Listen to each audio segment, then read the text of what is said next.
convido a abrir sua Bíblia no livro de Jó, capítulo 1. Nós já leremos alguns trechos desse livro, o livro de Jó. E antes de qualquer coisa, eu quero orar com você nessa hora. Vamos orar. Querido Pai, obrigado por essa noite, obrigado por toda essa participação que tivemos. E nessa hora nós clamamos por Teu socorro e Teu auxílio.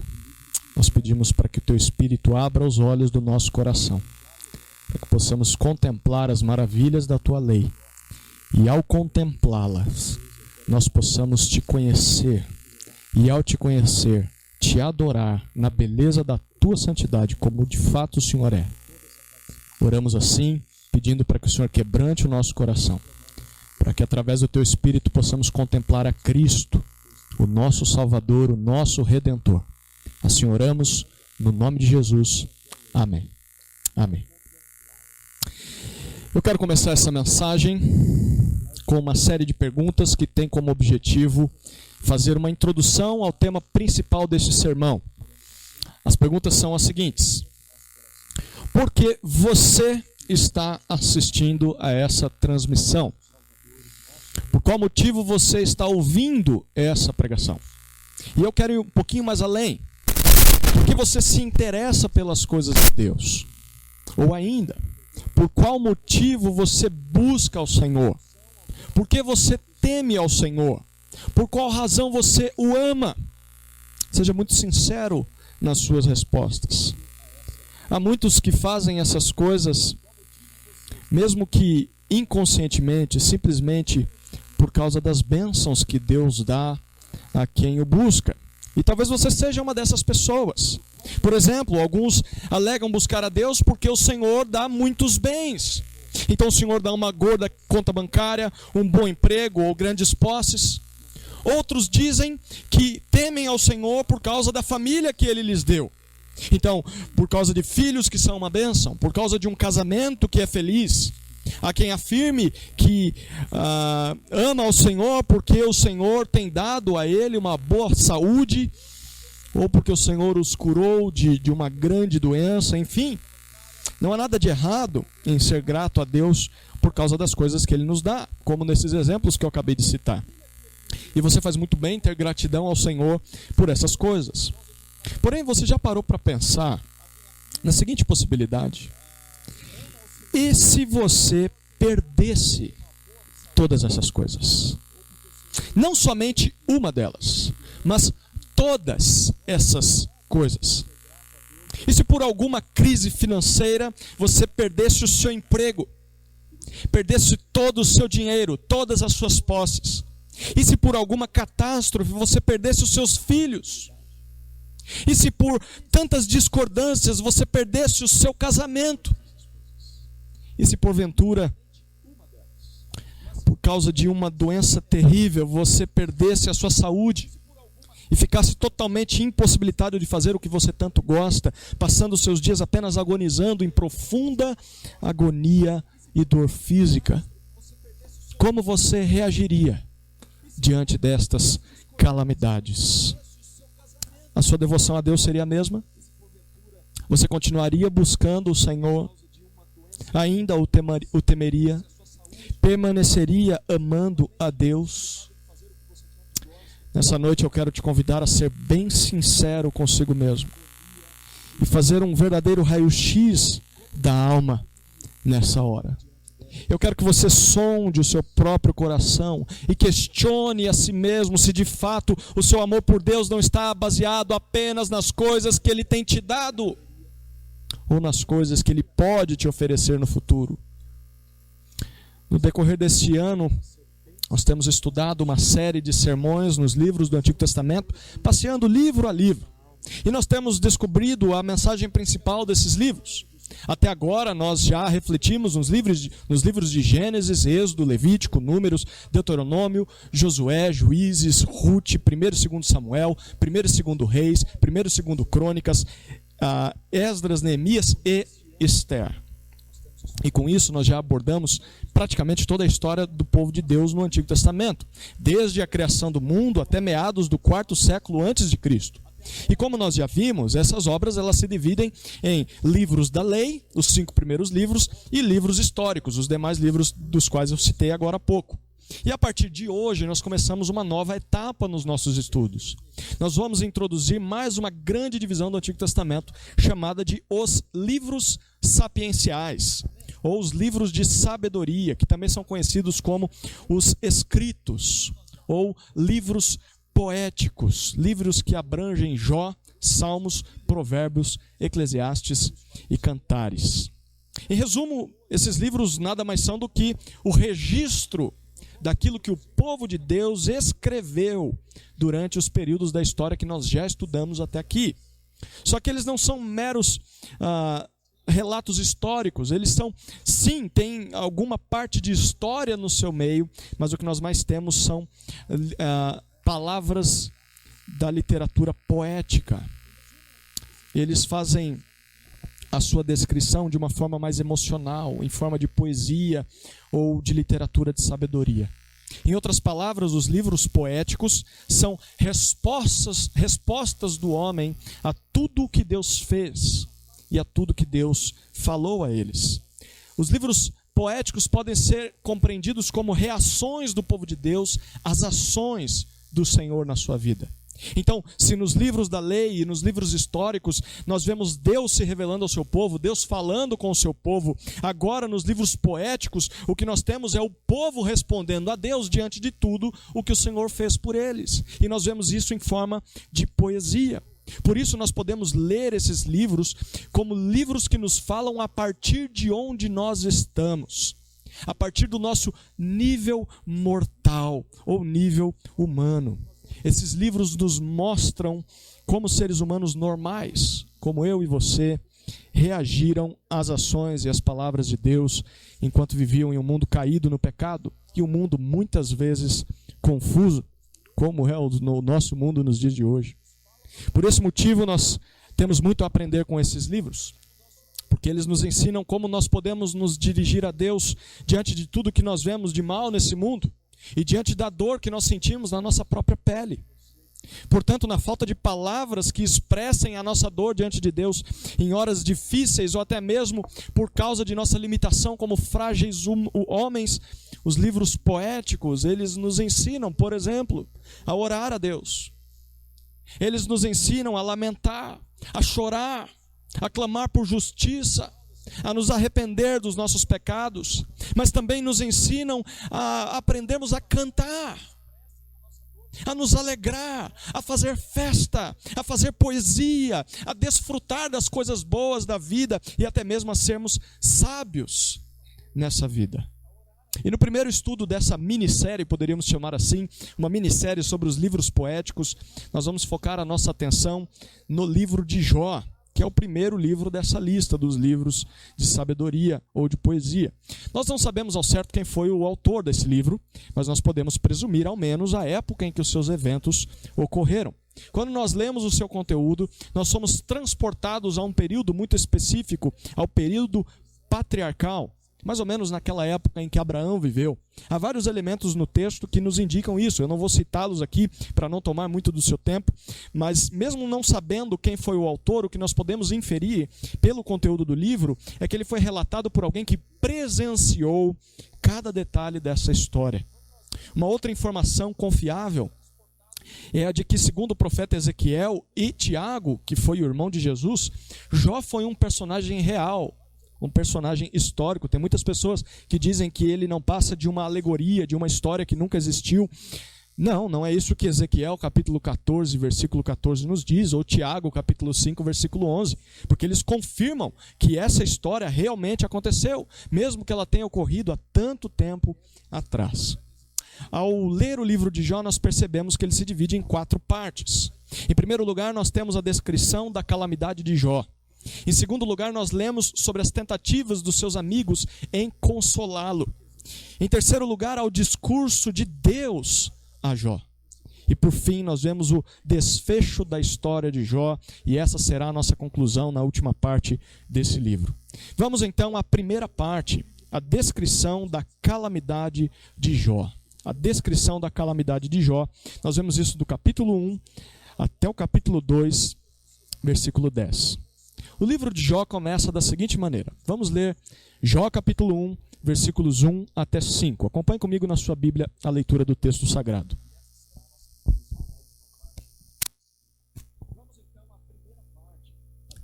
Havia um homem na terra de Uz, e seu nome era Jó. Ele era um homem íntegro e correto, que temia Deus e se desviava do mal. Jó teve 7 filhos e 3 filhas. Possuía 7.000 ovelhas, 3.000 camelos, 500 juntas de bois e 500 jumentas. Tinha também muitos servos que trabalhavam para ele, de modo que era o homem mais rico de todos do Oriente. Seus filhos visitavam uns aos outros, e cada um deles fazia um banquete e mandava convidar suas 3 irmãs para comerem e beberem com eles. Passado o período dos banquetes, Jó os chamava para os santificar. Levantava-se de madrugada e oferecia sacrifícios de acordo com o número de todos eles, pois Jó pensava: talvez meus filhos tenham pecado e blasfemado contra Deus no coração. E era assim que Jó sempre procedia. O livro de Jó nos apresenta a um homem que vivia em Uz. Uz era uma região provavelmente situada a sudeste do Mar Morto. O nome desse homem era Jó. Perceba como o texto o apresenta. Em primeiro lugar, ele era um homem muito rico. Era o homem mais rico de toda a sua época. Em segundo lugar, ele tinha uma grande e bonita família, uma abençoada família. Mas em terceiro lugar, ele era um homem temente a Deus. Nós lemos que ele era íntegro, era correto. Alguém que andava nos caminhos de Deus. Alguém que fugia do mal e fugia do pecado. A sua piedade era tamanha que ele tinha o bom hábito de oferecer sacrifícios e orar a Deus em favor dos seus 10 filhos, caso os seus filhos tivessem pecado no dia anterior. E após essa introdução, olha o que o texto nos informa a partir do versículo 6. Nós leremos agora Jó capítulo 1, versículo 6 até versículo 11. Olha o que o texto diz. Certo dia, os filhos de Deus vieram apresentar-se diante do Senhor, e Satanás também veio com eles. O Senhor perguntou a Satanás: de onde vens? Satanás respondeu ao Senhor: de rodear a terra e de passear por ela. O Senhor disse a Satanás: observaste o meu servo Jó? Na terra não há ninguém como ele.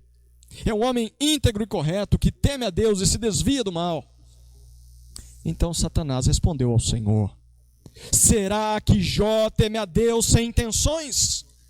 Por acaso tu não o tens protegido de todos os modos, a ele, sua família e tudo que ele tem? Tu tens abençoado a obra de suas mãos, e os seus bens se multiplicam sobre a terra. Mas estende a mão agora e toca em tudo que ele tem, e ele blasfemará contra ti na tua face. Em determinada ocasião, houve uma reunião celestial, em que os seres espirituais, provavelmente os anjos, compareceram à presença de Deus para lhe prestar contas. Acontece que nessa reunião surge um personagem curioso. É Satanás. Esse nome significa o adversário, o opositor. Deus lhe pergunta de onde ele vem. Ele responde que tem perambulado por toda a extensão da terra. Então o Senhor lhe faz uma pergunta: Satanás, já que você está passeando pela terra, chegou a observar meu servo Jó? Ele é alguém único no mundo. Ele é o homem mais piedoso, mais temente que existe em toda a sua geração. Então Satanás responde a Deus e diz assim: é óbvio que eu o observei. Mas deixe-me dizer uma coisa. Você acha que ele faz tudo isso sem querer nada em troca? Afinal de contas, você tem dado a ele inúmeras razões para que ele o tema. Você o protege, você cuida da sua família, você cuida de tudo que ele tem. Além disso, você enche ele de bênçãos terrenas. É óbvio que ele é fiel a ti. Perceba o que Satanás está propondo aqui. Em resumo, ele está afirmando 3 coisas. São 3 teses de Satanás a Deus. A primeira tese de Satanás é a seguinte: Deus, para ser temido, precisa subornar os homens. Para ser temido, Deus precisa subornar os homens. Deus oferece coisas boas a eles e deseja em troca receber adoração. Segunda tese de Satanás: os homens, a exemplo de Jó, são homens interesseiros. Homens que só buscam a Deus para receber algo em troca. ou porque eles fazem isso, ou fazem porque já receberam alguma bênção de Deus. Então a segunda tese de Satanás é que os homens são interesseiros. A terceira tese de Satanás, e essa é a tese mais importante para o estudo desse livro: Deus não é digno de ser temido. Deus não é digno de ser adorado por quem Ele é. As pessoas só o temem pelo que Ele dá. Ninguém o ama mais do que ao dinheiro. Ninguém o ama mais do que a família. É isso que Satanás está dizendo e propondo para Deus. Por isso Satanás propõe um experimento. Ele diz para Deus o seguinte: quer ver como isso é verdade? Retire de sobre Jó a sua boa mão e pare de abençoá-lo. Então, se você fizer isso, é que você vai ver o que ele vai fazer. Esse homem vai blasfemar contra o seu nome. Esse homem vai deixar de ser esse crentinho que ele é. Ouse tirar a sua boa mão de sobre Jó. Sabe como Deus responde? Acompanhe comigo, capítulo 1, versículo 12, o que diz a palavra de Deus. Então o Senhor respondeu a Satanás: tudo que ele tem está sob teu poder. Apenas não estendas a mão contra ele. E Satanás saiu da presença do Senhor. Deus dá a Satanás a autorização de tirar de Jó tudo que ele tinha, menos a sua vida. Perceba algo importante aqui. Esse inimigo, esse opositor, tanto de Deus quanto de Jó, ele é limitado. Perceba que o texto mostra para nós que ele vai só até onde Deus permite. Como dizia Martinho Lutero, o diabo é um cachorro na coleira de Deus. Ele não faz nada sem que o Senhor permita. Ele é um ser inferior ao Deus Criador. Satanás não é um Deus que está contra o Senhor Criador, um Deus que tem força similar ao do Senhor Deus. Satanás é um ser criado, Satanás é um ser limitado, Satanás presta contas a Deus. É isso que o livro de Jó nos diz. Pois então, Satanás sai da presença de Deus e ele cumpre o que ele tanto queria. Em um só dia, Jó perde tudo o que tinha de mais precioso. Os povos vizinhos matam todo o seu gado e os seus servos, e ele perde todas as suas riquezas. Porém, o pior ainda está por vir. Na mesma hora em que Jó recebe essa notícia, ele é informado de que seus 10 filhos também haviam morrido em um trágico acidente. Ao ouvir tudo isso, nós lemos o seguinte no capítulo 1, versículos 20 até 22. Então Jó se levantou, rasgou o manto, rapou a cabeça, prostrou-se no chão, adorou e orou. Eu saí nu do ventre de minha mãe, e nu voltarei para lá. O Senhor o deu, o Senhor o tirou. Bendito seja o nome do Senhor. Em tudo isso, Jó não pecou. Queridos, que reação formidável. Enlutado e em profunda angústia e dor, esse homem se humilha no chão e é capaz de proferir uma das orações mais belas em toda a Bíblia. Deus, eu vim a este mundo sem nada e sairei dele da mesma forma. Minhas riquezas, os meus filhos foram dádivas concedidas pelo Senhor a mim, e tu tens todo o direito de os tirar de mim. Bendito seja o teu nome, mesmo assim, Deus. Mesmo assim. Ao invés de pecar contra Deus, ao invés de culpar a Deus pelas suas desgraças, como queria Satanás, Jó manteve a sua integridade. Jó continuou temendo ao Senhor.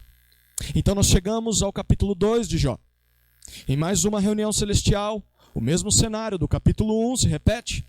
Deus pergunta de onde Satanás vem, e se ele viu o seu servo Jó, aquele servo que continuava sendo temente ao Senhor, mesmo depois de perder os seus bens e perder os seus filhos. Satanás diz que vem de rodear a terra e que sim, havia observado a vida de Jó, porém, ele ainda acreditava em suas teses e ele propõe um segundo experimento para prová-las a Deus. É o que nós lemos no capítulo 2, versículos 4 e 5, olha lá.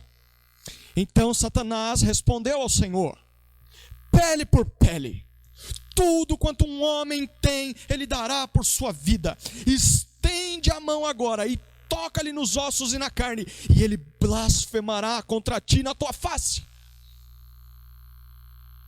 Em outras palavras, Satanás diz: tudo bem, Deus, você venceu o primeiro round, mas o que são bens e filhos? Retire deste homem aquilo que ele mais valoriza, e você verá o que acontecerá.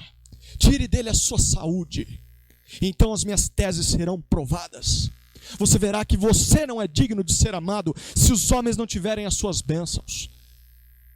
Novamente, então, Deus lhe dá autonomia para tocar em Jó, e agora na sua saúde. A única coisa que Satanás não poderia fazer seria matar Jó. Então nós lemos no capítulo 2, versículos 7 até 10 o seguinte: Satanás saiu da presença do Senhor e feriu Jó com feridas malignas, da sola dos pés até o alto da cabeça. Sentando-se em cinzas, Jó pegou um caco para se raspar. Então sua mulher lhe disse: tu ainda te mantens íntegro? Amaldiçoa a Deus e morre. Mas ele lhe disse: tu falas como uma louca. Por acaso receberemos de Deus apenas o bem e não também a desgraça? Em tudo isso, Jó não pecou com os lábios. Nós lemos que Jó é assolado por feridas terríveis por todo o seu corpo. A dor era tamanha que ele coloca cinzas sobre os seus tumores e raspa a pele morta com um caco de louça.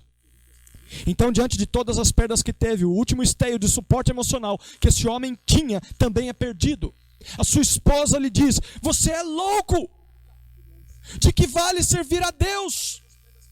Mesmo você sendo um homem piedoso, tudo isso te aconteceu. Abandone a Deus e morra, Jó. É melhor a morte do que viver assim, sendo fiel a Deus, sem ser abençoado por Deus. De fato, as teses de Satanás se confirmaram na esposa de Jó, mas não em Jó. Mesmo tendo perdido os seus bens, seus filhos, a sua saúde e até o apoio da sua esposa, esse homem foi capaz de dizer o seguinte: mulher, isso é argumento de gente louca. Nós temos recebido tantas coisas boas da parte de Deus e não estaríamos dispostos a receber também um pouco de dor? Assim nós lemos que esse homem não pecou com a sua boca, mesmo diante de tanta desgraça. Queridos, que história terrível. Que história terrível.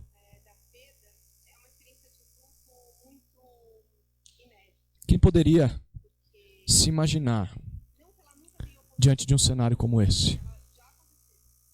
Eu creio que poucas são as pessoas em toda a história que experimentaram tanta desgraça vinda sobre a sua vida ao mesmo tempo. Mesmo assim, há muitos em nossos dias que vivem situações parecidas. Incontáveis pessoas sentem a dor da falência, sentem o vazio e a angústia do luto, a desilusão de um casamento em ruínas, ou simplesmente uma doença terrível que os imobiliza em um leito de hospital, sem esperança alguma de cura, como nós vivemos nos dias de hoje. E o que nós vemos nessa passagem é que coisas ruins também acontecem a pessoas tementes a Deus. Justos também sentem dor. Justos também são afligidos pelo mal deste mundo. Se aconteceu com Jó, que era o homem mais piedoso da sua época, imagine conosco. Ser íntegro, correto, piedoso, temente a Deus, não nos isenta de sentirmos os duros efeitos do pecado nesse mundo. Mesmo sendo fiéis a Deus, a qualquer momento podemos perder tudo.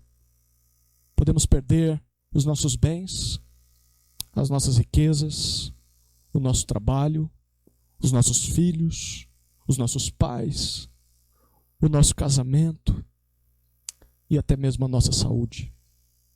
A vida debaixo do sol, nesse mundo caído, é incerta. E a calamidade pode nos atingir a qualquer momento. E segundo o que nós lemos nesse trecho, nem sempre entendemos o motivo da nossa dor. Jó sofreu todas essas perdas por causa de uma provocação de Satanás. Porém, nós só sabemos disso porque o autor desse livro nos contou. No momento da angústia, Jó não tinha essas informações privilegiadas que nós temos. Isso significa que aquele que sofre nem sempre entende o porquê de estar sofrendo. A única coisa que ele sabe é que a dor é terrível e quase que insuportável. Querido que está me assistindo nessa noite, talvez esse seja o seu caso. Ou talvez esse seja o caso de alguém que você tanto ama. Uma pessoa aparentemente justa, aparentemente temente a Deus, mas que está passando por momentos de calamidade e não consegue encontrar explicação sobre o motivo da sua dor. E apesar de tudo isso, é uma pessoa que quer se manter fiel a Deus. É uma pessoa que, por mais difícil que isso possa parecer, quer continuar adorando ao Senhor. Esse era o caso de Jó. Talvez esse seja o seu caso. E o que nós vamos ler à medida do avanço desse livro vai fazer toda a diferença para você. Essa foi a descrição da calamidade de Jó. Nós vamos para a segunda parte desse livro, que são as tentativas de consolo a Jó. As tentativas de consolo a Jó. Isso nós vemos do capítulo 2, a partir do versículo 11, até o capítulo 37 do livro de Jó. Capítulo 2, versículo 11, até o capítulo 37.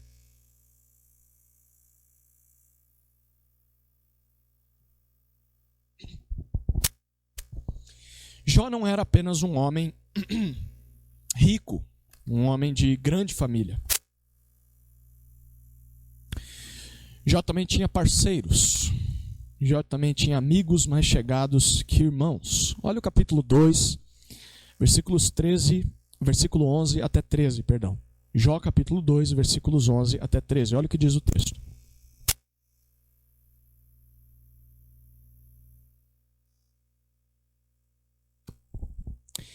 E 3 amigos de Jó, ouvindo falar da desgraça que lhe havia acontecido, vieram, cada um do seu lugar, pois haviam combinado de vir prestar-lhe solidariedade e consolá-lo. Elifaz, o temanita, Bildade, o suíta, e Zofar, o naamatita. Eles o viram de longe, mas não o reconheceram. Então choraram bem alto. E cada um rasgou o seu manto e jogou terra para o ar e sobre a cabeça. E ficaram sentados com ele no chão 7 dias e 7 noites.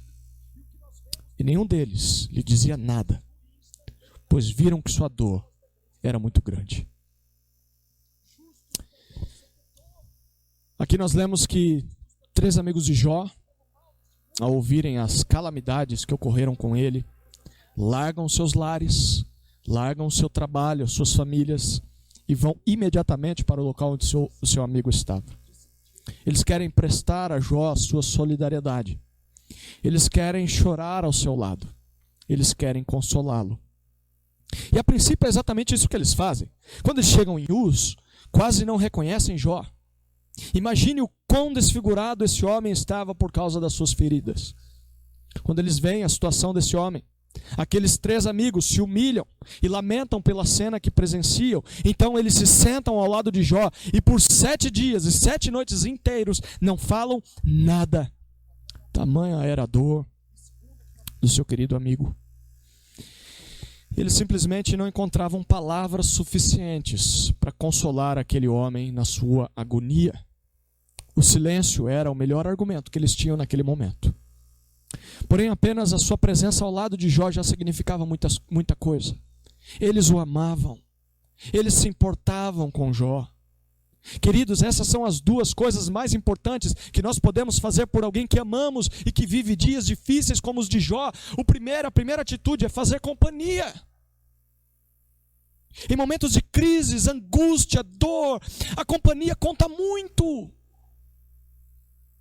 Perceba, antes de perder tudo, Jó era um homem cercado de pessoas, cercado de familiares, mas de uma hora para outra tudo se perdeu.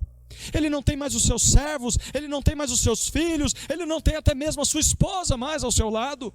Jó estava sozinho em meio à sua dor, na hora em que ele mais precisava de companhia. E muitas vezes, quando nós vemos alguém na sua calamidade, nós dizemos: olha, eu estou à disposição, se você precisar de mim, é só avisar. É bem difícil que essa pessoa te ligue se precisar de alguma coisa. O que essa pessoa precisa é de companhia. Passe um tempo com essa pessoa, cancele compromisso se for preciso, tire folga do seu serviço, enfim, se mostre presente. É disso que ela precisa, não a deixe só. Segunda atitude importante a se tomar quando alguém sente dor é ficar em silêncio. Ficar em silêncio. Ficar calado ao lado de quem sente a dor da calamidade é uma atitude muito bem-vinda em horas amargas. Quando nos faltam palavras, é melhor dizer nada. O silêncio também é uma das maneiras de consolarmos aquele que é afligido pelo mal. Foram essas duas coisas que os 3 amigos de Jó fizeram por uma semana inteira. Mas a pena é que isso durou muito pouco. Porque no 8º dia, Jó fez o que qualquer um que sente dor faz. Jó lamentou. E nós vemos isso no capítulo 3 desse livro. E o seu lamento é totalmente incomum para os nossos dias. Jó faz uma oração totalmente fora da caixinha, fora dos padrões do politicamente correto. Num brado de angústia, profunda tristeza, Jó lamenta o dia que nasceu. E na verdade ele amaldiçoa essa data, porque ele questiona a Deus o porquê de ele ter nascido. E ele argumenta que se tivesse morrido no parto como um feto, nunca teria experimentado tamanha dor como aquela que ele estava sentindo. Eu quero que você se lembre de que essas são palavras ditas por um homem na mais profunda angústia do seu ser. Mas perceba que, apesar de desejar nunca ter nascido, Jó não coloca um fim na sua vida. Ele não pensa em se suicidar. Ele sabe que não pode fazer isso. Por isso ele conclui que a dor e o lamento são as suas únicas opções. Diante de todo o mal que lhe aconteceu, por isso ele lamenta. E queridos, isso é completamente natural ao ser humano. Na hora da calamidade é totalmente lícito lamentarmos a Deus, sermos sinceros diante dele. Há momentos em que nós deveríamos ser mais transparentes com Deus, como Jó fez, como Jó foi. E nós deveríamos fazer orações como estas, orações fora da caixinha, orações fora do politicamente correto, orações sinceras. Só que esse tipo de oração não soa bem aos ouvidos de outros crentes. Orações sujas, como as que Jó fez, assustam aqueles que não estão sentindo a mesma dor de quem ora. E foi aí que os amigos de Jó deixaram de ser um apoio a ele e passaram a atormentá-lo ainda mais. Eles começaram a falar. Eles confrontaram as palavras de Jó. Eles não suportaram ouvir aquela oração. E o pior, eles tentaram encontrar uma resposta à dor daquele homem. Eles tentaram explicar por que Jó estava passando por tudo aquilo. E nesse exato momento, a companhia que tanto consolava a dor de Jó foi transformada em um instrumento de feri-lo ainda mais. Então o que nós lemos nos capítulos 4 até 26 é uma série de discursos em que Jó se defende dos argumentos bem intencionados, porém completamente equivocados dos seus amigos, que são Elifaz, Bildade e Zofar. Esses discursos nos são apresentados em 3 ciclos, em que um amigo diz algo e então Jó responde. O primeiro ciclo está no capítulo 4 até o capítulo 14. O segundo ciclo, capítulo 15 até 21. O terceiro ciclo, capítulo 22 até 26. E no final das contas, todos os amigos dizem a mesma coisa, eles têm o mesmo argumento lógico. Um argumento que segue 4 pensamentos. Primeiro pensamento: Deus é justo e bom. Todos concordam nisso. Você concorda com isso? Deus é justo e bom? Ótimo. Segundo argumento desses amigos: por ser justo, Deus castiga o mal. Deus castiga o mal. Você concorda com isso? Deus é justo e castiga o mal? Ok. Terceiro argumento deles: por ser bom, Deus recompensa o bem. Concorda com eles também? Ótimo. Logo, quarta conclusão deles: se Jó está sofrendo, Deus é justo e bom, porque ele é justo, ele castiga o mal, porque ele é bom, ele recompensa o bem. Mas Jó está sofrendo, e se ele está sofrendo, é porque ele não é bom, é porque Jó praticou o mal. Ou seja, para os seus amigos, tudo o que aconteceu com Jó era resultado dos seus pecados. Você concorda com isso? E os amigos de Jó chegam a acusá-lo de coisas horrendas. A solução para eles, para que Jó se livrasse dessa dor, era que ele se arrependesse, porque ele pecou, que ele pedisse perdão a Deus e que ele clamasse por misericórdia. É óbvio que Jó rejeita essa possibilidade. E nós sabemos por quê. Porque se você acompanhou o início desse sermão, nós lemos que o próprio Deus, no início do livro de Jó, nos disse que Jó era um homem íntegro e correto, um homem que temia o Senhor e se desviava do mal. Capítulo 1, versículo 6. Jó cria piamente que não estava sofrendo porque havia pecado contra Deus. O motivo da sua dor residia em outros fatores que ele mesmo não compreendia, e muito menos os seus amigos. Para ele, somente Deus tinha essa resposta. E só a sabedoria de Deus seria capaz de resolver aquele enigma. É isso que o próprio Jó afirma nos capítulos 27 e 28. E depois desses diálogos, nós somos apresentados a alguns monólogos. O debate termina e dá-se início a 2 grandes sermões, capítulos 29 até 37 do livro de Jó.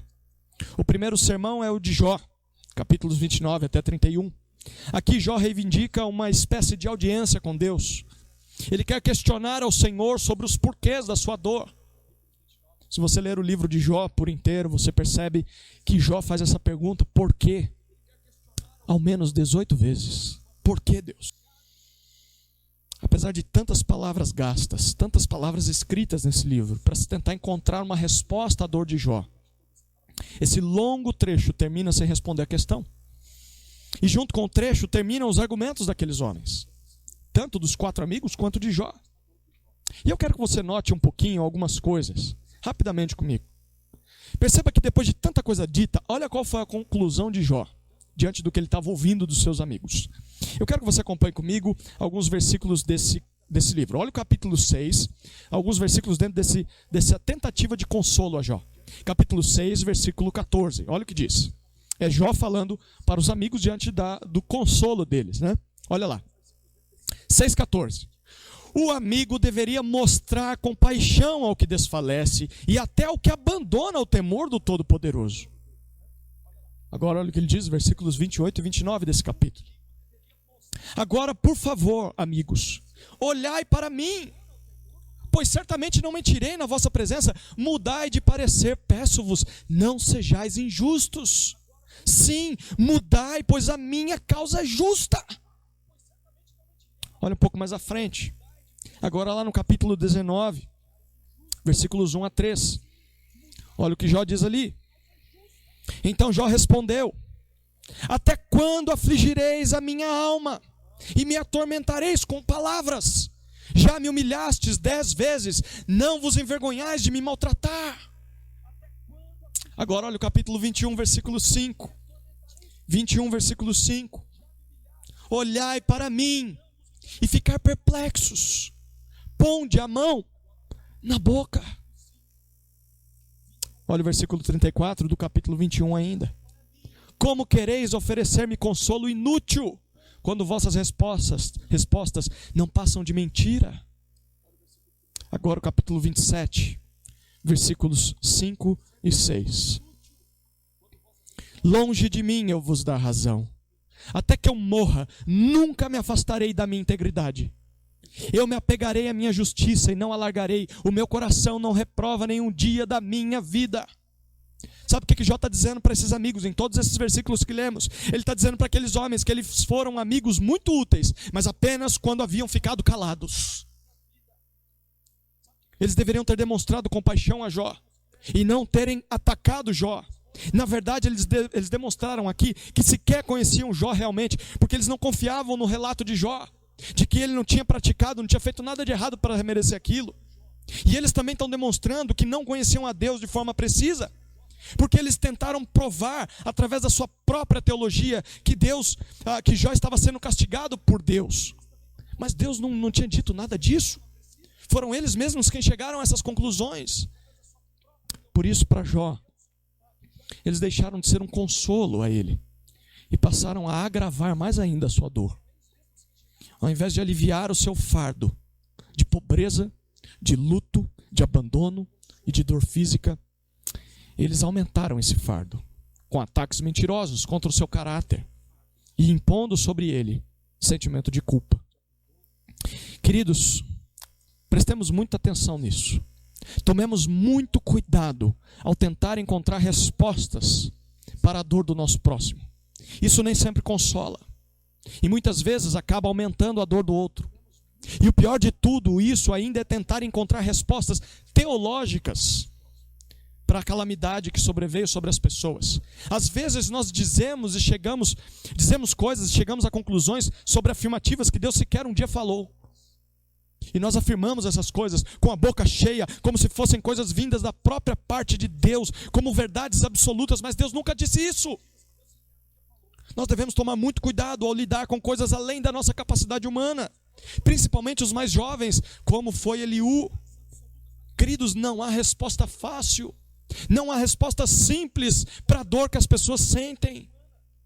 O que nós podemos ver é apenas uma gota diante do oceano de respostas que nós não conseguimos enxergar.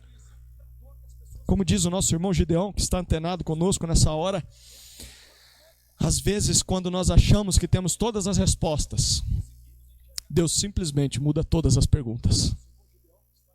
Às vezes quando nós achamos que temos todas as respostas, sabemos tudo, a vida muda as perguntas. Deus muda todas as perguntas. Isso não é verdade? Nós precisamos reconhecer a nossa limitação e a nossa incapacidade de encontrar respostas para tudo. Nós devemos nos preservar de tentar explicar para as pessoas que elas sofrem e dar para elas a razão do porquê elas sentem dor. Às vezes Deus não revela estas razões. Estas foram as tentativas frustradas de consolo a Jó por parte dos seus amigos. Nós vamos agora para a terceira parte do nosso discurso, do nosso livro. O discurso de Deus a Jó. E nós vemos isso no capítulo 38 até o capítulo 42, versículo 6. O discurso de Deus a Jó, capítulo 38 até o capítulo 42, versículo 6. Depois de todas essas palavras, depois que todas elas são silenciadas, tanto as dos 4 amigos de Jó, quanto até mesmo dele próprio, e todos ficam sem argumentos para explicar a dor daquele homem, Deus aparece. Deus aparece para dar a última palavra. E aqui nós vemos o clímax do livro de Jó. Olha o que diz, capítulo 38, versículos 1 até 3. Olha o que diz.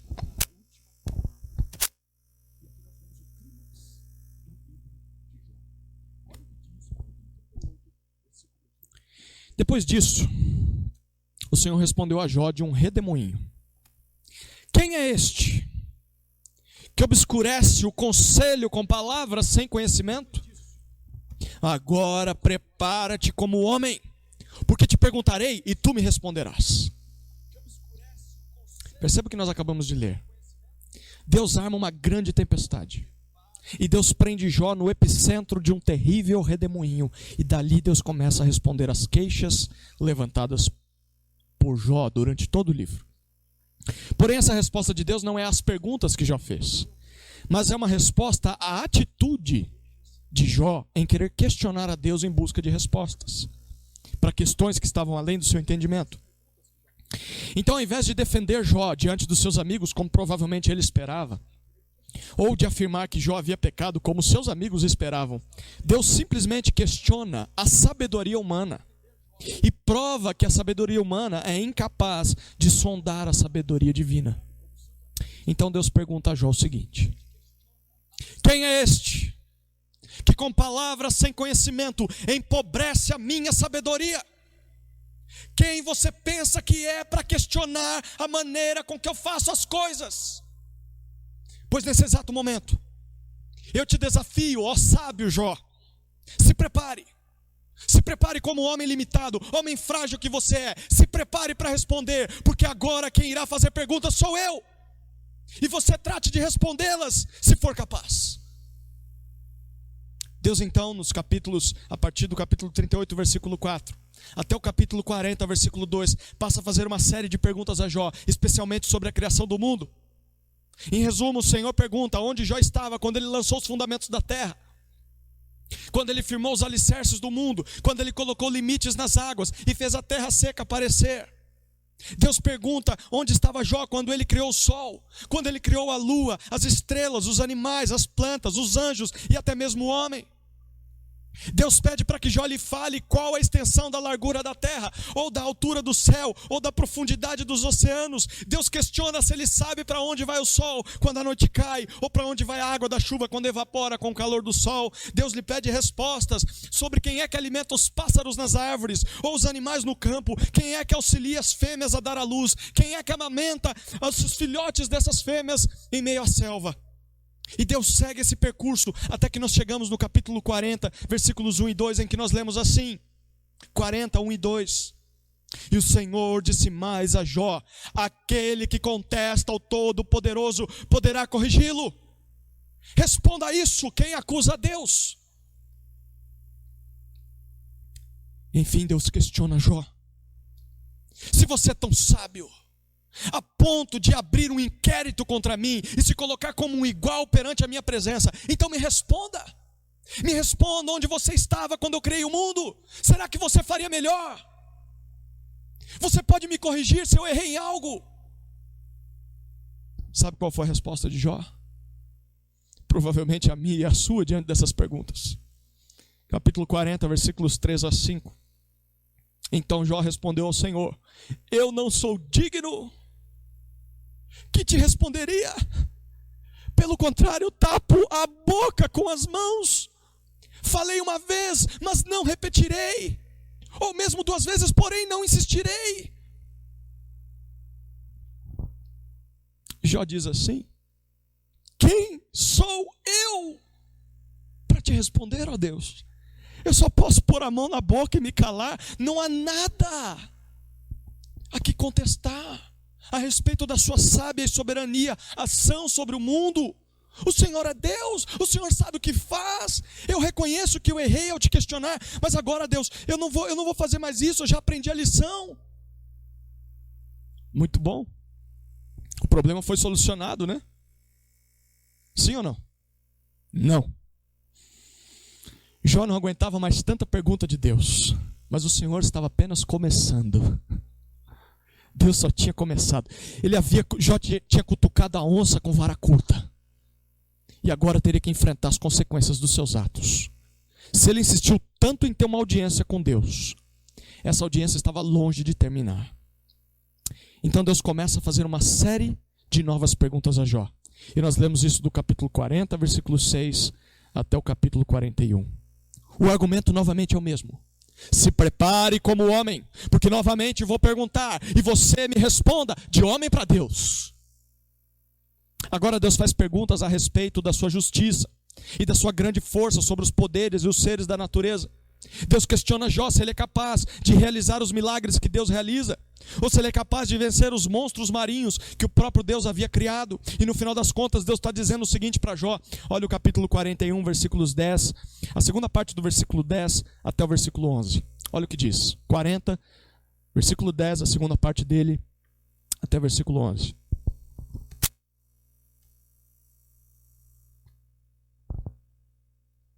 Quem, pois, se levantaria para me enfrentar? Quem primeiro deu a mim para que eu lhe retribua? Tudo que existe debaixo do céu é meu. Sabe o que Deus está dizendo para Jó? Quem é o homem para me questionar? Quem poderia me enfrentar face a face? Quem primeiro me deu algo para que eu lhe deva alguma satisfação? Tudo que existe neste mundo é meu. Jó, preste atenção: eu sou dono das riquezas que eram suas, eu sou dono da vida dos seus filhos, eu sou dono até mesmo da sua saúde, e se eu quiser tirar essas coisas de você, eu tenho todo o direito, e eu não sou injusto por causa disso. Se essas coisas são minhas, eu simplesmente empresto elas a você. Eu tenho toda a prerrogativa de recolher elas para mim no momento em que eu bem quiser.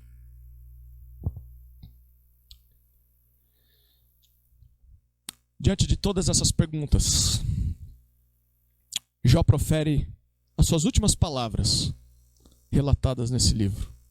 Olha o capítulo 42, versículos 1 a 6. Então Jó respondeu ao Senhor: bem sei que tudo podes e que nenhum dos teus planos pode ser impedido. Quem é este que sem conhecimento obscurece o conselho? De fato falei do que não entendia, coisas que me eram maravilhosas demais e eu não compreendia.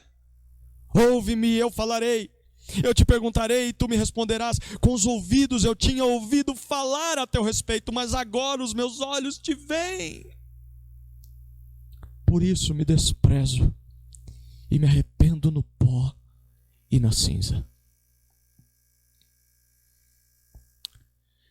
Jó reconhece diante de Deus que Deus pode fazer o que bem entender e que nada do que ele planeja pode ser frustrado. Ele assume que falou tudo o que falou sem conhecimento completo e que questionou e afirmou coisas que sequer tinha capacidade de compreender, coisas muito maiores do que a sua compreensão. Então ele entende que há perguntas que não devem ser feitas a Deus, porque há coisas que Deus decidiu simplesmente não revelar a nós, réis mortais. E mesmo que Deus quisesse revelar as razões do porquê faz algumas coisas, essas coisas seriam incompreensíveis para a nossa mente limitada. Por isso Jó se humilha diante de Deus. Jó despreza a sua inteligência e se arrepende de tudo que questionou até aquele momento. Porém, repare em algo que ele nos diz no versículo 5. Olha o versículo 5. Aqui Jó afirma que antes ele conhecia Deus apenas de ter ouvido falar sobre o Senhor. Porém, a partir daquele dia, ele de fato havia contemplado, ele havia visto de perto tudo aquilo que antes havia ouvido. Ou seja, só agora Jó conhecia Deus de verdade. Nós precisamos confessar que essa frase é perturbadora para a maior parte de nós. Por quê? Porque segundo o próprio Deus, Jó era o homem mais fiel ao Senhor em toda a sua geração. Mas de acordo com esse relato, é o próprio Jó quem afirma que só conhece a Deus realmente a partir de agora. Imagine eu e você. O que será que isso significa? Provavelmente é o seguinte: no passado, aquele homem era assim, íntimo, próximo de Deus. Ele havia ouvido grandes coisas sobre o caráter do Senhor, sobre o poder do Senhor. Ele cria nessas coisas. Mas depois de experimentar a terrível dor das perdas que teve, depois de ter conversado com Deus dentro de um redemoinho, depois de ter contemplado a sua soberania sobre a criação, Jó afirma: agora sim é que eu vi realmente todas essas coisas. Hoje o meu conhecimento do Senhor é infinitamente maior do que em tempos passados antes de toda a minha dor. E eu creio que a seguinte ilustração pode nos ajudar a compreender isso. Imagine um filho que pergunta ao seu pai o seguinte: papai, qual é o tamanho de Deus? Seu pai diz para ele: filho, olhe para o céu. Filho, olha. Está vendo aquele avião? Sim, papai, estou. Qual é o tamanho daquele avião? Então o filho faz assim: ah, papai, é pequenininho. Tá bom. Então o pai leva o filho até um aeroporto. E o pai mostra um avião de perto para o filho. E o pai pergunta para o filho: agora, filho, qual é o tamanho do avião? O filho responde: é imenso, papai. Eu não consigo nem medir esse avião. Então o pai responde para ele: filho, assim funciona com Deus. Deus é imenso. Nós não conseguimos medi-lo. Porém, quanto mais longe nós estamos dele, menor ele nos parece. Mas quanto mais nós nos aproximamos dele, mais nós contemplaremos a sua imensidão. Queridos, é isso que aconteceu com Jó. Jó tinha uma noção do tamanho de Deus. Tinha sim. Ele era um crente temente ao Senhor. Porém, o seu conhecimento de Deus se baseava em relatos que os outros lhe contaram.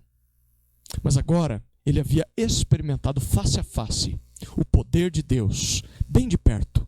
E por isso ele tinha consciência de que conhecia o Senhor agora melhor do que conhecia antes. A sua dor o havia aproximado de Deus, e com isso ele havia conhecido mais do poder de Deus. E eu queria te perguntar, quem sabe não é exatamente isso que tem acontecido com você? Quem sabe a dor que você tem sentido não tem servido para te aproximar de Deus, e você não tem conhecido mais a Deus agora do que quando tudo estava bem? Eu confesso que essa parece ser a lição principal que esse livro pretendia nos ensinar e ensinar aos seus leitores. Refletir na sábia soberania de Deus. Essa soberania que cuida de tudo e de todos produz uma confiança humilde naqueles que vivem em um mundo caído. Quando nós olhamos para a soberania de Deus, isso nos traz humildade, isso nos humilha, mas ao mesmo tempo nos traz confiança de que há sim um Deus que controla todas as coisas e que é soberano, mesmo em um mundo caído no pecado. Jó estava cheio de dúvidas, cheio de dor, mas mesmo assim, perceba, mesmo que ele não tenha tido as suas respostas alcançadas, suas perguntas respondidas, e mesmo que a dor não tivesse passado, Jó se prostra diante de Deus em humilhação e declara que confiava totalmente na sabedoria do Senhor. Mesmo que ele não entendesse os meios de Deus em conduzir a história, Jó podia confiar de que Deus sabia o que estava fazendo e que não havia deixado de ser justo e bom em todo o processo. Queridos, eu quero que você se lembre muito bem dessa frase aqui. Deus não tem obrigação de responder a todas as nossas perguntas. Deus não tem obrigação de responder a todas as nossas perguntas. No final das contas, Deus é o único capaz de compreender as razões de tudo que ocorre no mundo. E mesmo que Deus nos contasse cada uma dessas razões, nós nunca as entenderíamos, porque nós somos seres limitados. Por isso nós deveríamos reconhecer que Ele é sábio, Ele é soberano o suficiente para cuidar de nós da melhor maneira possível. E assim nós deveríamos nos humilhar diante dEle em completa confiança de que Ele sabe o que faz, mesmo que nossa dor não passe. Essa foi a terceira parte do livro de Jó, o discurso de Deus a ele. Enfim, eu chego na minha conclusão ao livro de Jó. E a conclusão do sermão também. É o desfecho da história de Jó. Nós lemos isso no capítulo 42, versículo 7, até o final, versículo 17. Ao menos o livro de Jó termina com boas notícias. Nesse trecho aqui, que nós não leremos por causa do tempo, 4 restaurações acontecem na vida de Jó, promovidas por Deus. A primeira restauração é dos amigos de Jó, versículos 7 até 9. Deus ordena que Jó sacrifique e interceda por seus amigos, porque eles pecaram contra o Senhor em todas as suas discussões. E Jó faz isso, e Deus perdoa esses amigos. A segunda restauração é das finanças de Jó, versículos 10 até 12. O Senhor dá o dobro das riquezas que Jó tinha antes de ter perdido tudo. A terceira restauração é da família de Jó, versículos 13 até 15. Jó se entende com a sua esposa e os dois recebem de presente de Deus mais 10 filhos, número equivalente àqueles que eles perderam. E a quarta restauração é a da saúde de Jó, versículos 16 e 17. Além de curá-lo, Deus concedeu a Jó mais 140 anos de vida, depois de tudo que ele passou. E Jó viveu o suficiente para curtir os seus filhos e curtir aos filhos dos seus filhos até a 4ª geração. E eu creio que esse final feliz para o drama da história de Jó foi escrito propositalmente, para nos lançar a ideia de que mesmo que nós soframos as piores dores possíveis nesse mundo, um dia tudo acabará bem. Mesmo que soframos as piores dores possíveis neste mundo, um dia tudo acabará bem. Um dia Deus restaurará todas as coisas que o mal afetou e que o mal destruiu. É claro que isso é verdade apenas para uma parte das pessoas desse mundo. E eu explico o que eu acabei de dizer com base em algumas passagens do próprio livro de Jó. E eu quero terminar essa pregação citando alguns versículos que nós ignoramos porque tivemos que correr, mas que eu deixei propositalmente para esse finalzinho aqui. Em meio a tantas palavras confusas, mal colocadas lá no capítulo 4 de Elifaz, um dos amigos de Jó, esse homem acerta em um ponto. Olha o capítulo 4, versículo 17, o que nós lemos. Capítulo 4, versículo 17. Pode o mortal ser justo diante de Deus? Pode o homem ser puro diante do seu Criador? Essas são perguntas retóricas. A resposta a elas é um óbvio não. Nenhum mortal pode ser justo diante de Deus. Nenhum homem consegue ser puro o suficiente diante do Senhor. Então, se isso é verdade, nós estamos diante de um grande problema. Isso significa que nem eu, nem você, nem os amigos de Jó, e sequer o próprio Jó, podemos ser considerados justos de verdade. No final das contas, todos pecamos.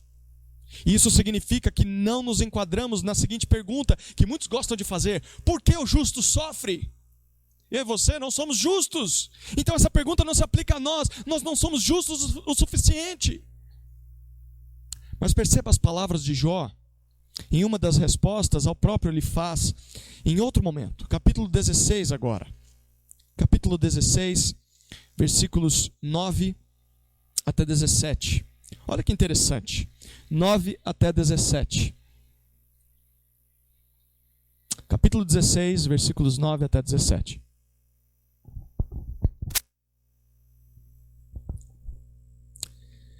Na sua ira, ele, Deus, me despedaçou e me perseguiu. Rangeu os dentes para mim. É Jó dizendo aqui. O meu adversário aguça os olhos contra mim. Os homens abrem a boca contra mim. Ferem-me no rosto com desprezo e contra mim se unem. Deus me entrega ao ímpio e me faz cair nas mãos dos perversos. Eu estava tranquilo, mas ele me quebrou. Agarrou-me pelo pescoço e me despedaçou. Colocou-me como alvo e os seus flecheiros me cercam. Atravessa meus rins e não me poupa. Derrama no chão a minha bilis. Fere-me com um golpe atrás do outro. Ataca-me como um guerreiro.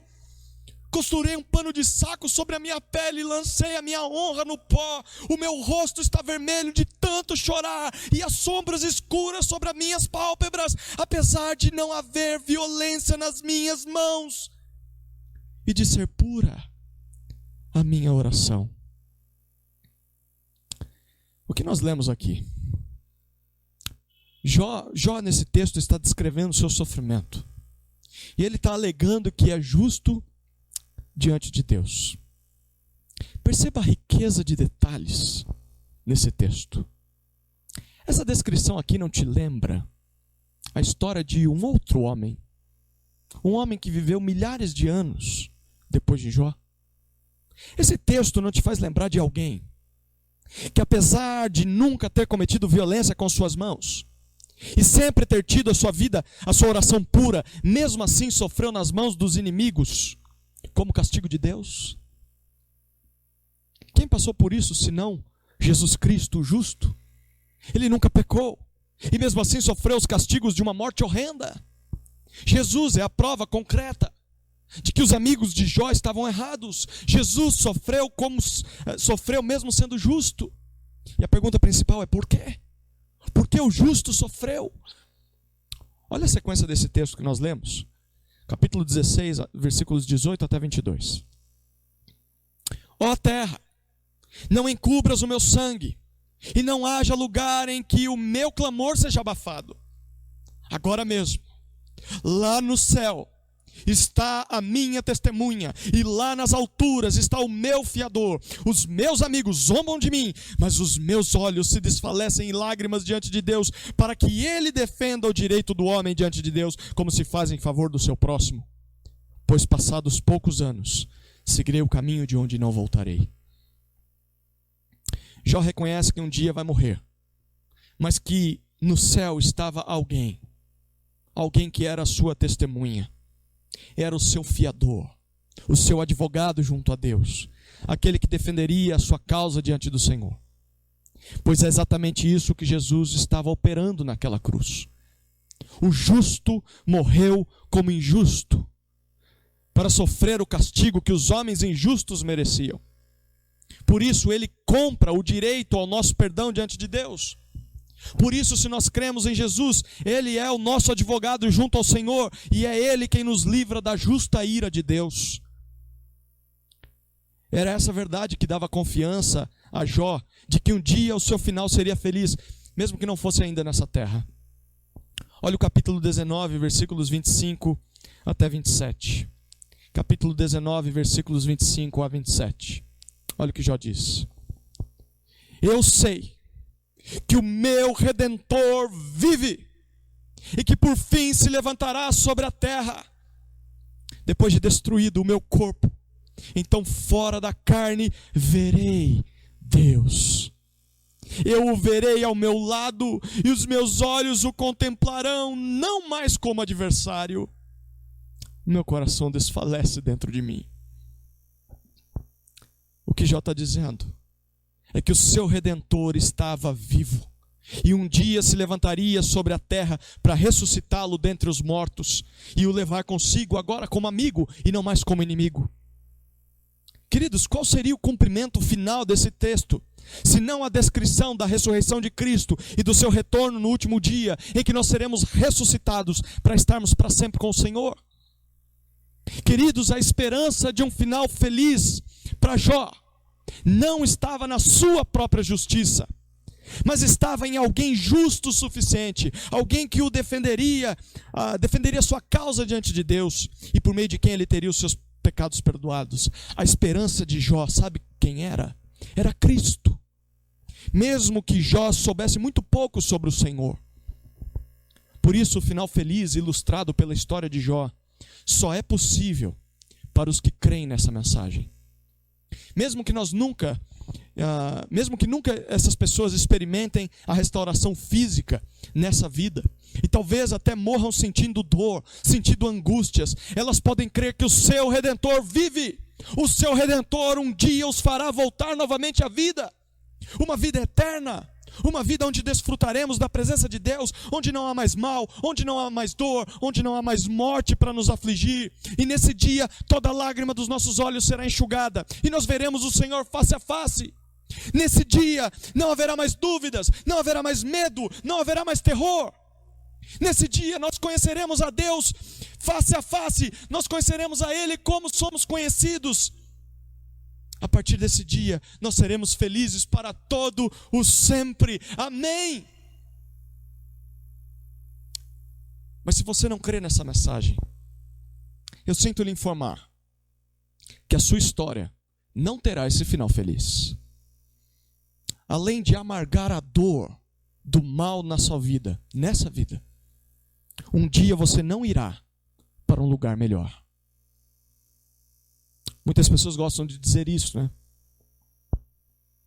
Você vai para um lugar melhor quando a sua dor terminar. Bom, se você não crê nessa mensagem que acabamos de dizer, o seu destino, segundo a Bíblia, será a condenação eterna ao inferno por causa dos seus pecados. E é ali o lugar onde todos os que preferem viver longe de Deus nessa vida passarão a sua eternidade, tendo que sempre buscaram uma existência longe do Senhor. Por isso eu te convido a crer no Redentor Jesus, se humilhando perante Ele, pedindo perdão pelos seus pecados. Faça como Jó, faça como todos os crentes de todas as épocas. Nós podemos concluir afirmando que Satanás estava errado em suas 3 teses, nas 3. O livro de Jó nos mostra que, em primeiro lugar, Deus não precisa subornar os homens para receber adoração. Deus sequer precisa responder a todas as perguntas dos homens. Segunda tese frustrada: Jó não era interesseiro. Jó não buscava a Deus apenas para receber algo em troca, porque mesmo não recebendo nada além da dor, esse homem continuou buscando a face do Senhor. Terceira tese frustrada: Deus é digno de ser temido e adorado simplesmente por quem Ele é, e não somente pelo que Ele nos dá. E o exemplo de Jó nos prova isso. Agora, a pergunta crucial é a seguinte: por que você que está ouvindo essa mensagem neste momento, por que você busca a Deus? Por que você teme a Deus? Por que você ama a Deus? Por quais motivos você adora ao Senhor? Será que é somente por quem Ele é? Ou por causa das coisas que Ele pode ou não te dar? Querido, essa é uma pergunta que só você pode responder. Porque se o livro de Jó não foi suficiente para te responder essas perguntas, eu quero te perguntar, será que talvez calamidades semelhantes às que Jó passou precisem acontecer na sua vida para que você descubra a resposta para essas perguntas? Eu quero te desafiar a orar para que mesmo que essas coisas aconteçam na sua vida, a sua resposta seja como a de Jó: eu amo a Deus por quem Ele é e não pelas coisas que Ele dá. Eu continuo amando a Deus, mesmo que tudo me seja tirado. Queridos, que isso seja uma verdade em nossas vidas. Amém? Vamos orar. Pai amado, obrigado pela mensagem do livro de Jó. Eu creio que nós precisávamos, nos dias em que vivemos, dessa mensagem. Perdoa os nossos pecados. Nos revela tua justiça, teu amor, tua santidade. E que ao contemplá-lo, possamos confiar na tua sábia e soberana ação na história da humanidade. Coloca-nos em nosso lugar. Dá-nos força em meio à dor. E nos faça lembrar de que para aqueles que confiam em Cristo, um dia tudo isso vai passar. Obrigado pelo final feliz, conquistado para nós, naquela cruz, por meio do seu Filho Jesus. Nós te louvamos por isso. E a minha oração é para que aqueles que estejam me ouvindo nessa noite, que não têm a esperança no Redentor que vive, que coloquem a sua esperança e a sua confiança completa e totalmente na pessoa bendita do Senhor Jesus Cristo. Cientes de que mesmo que a sua dor não passe nessa vida, um dia tudo ficará bem. Um dia, se confiam em Jesus, estarão ao teu lado, te verão face a face e não sentirão mais dor. Eu oro assim, Deus, grato pela mensagem de Jó. Em nome de Jesus. Amém e amém.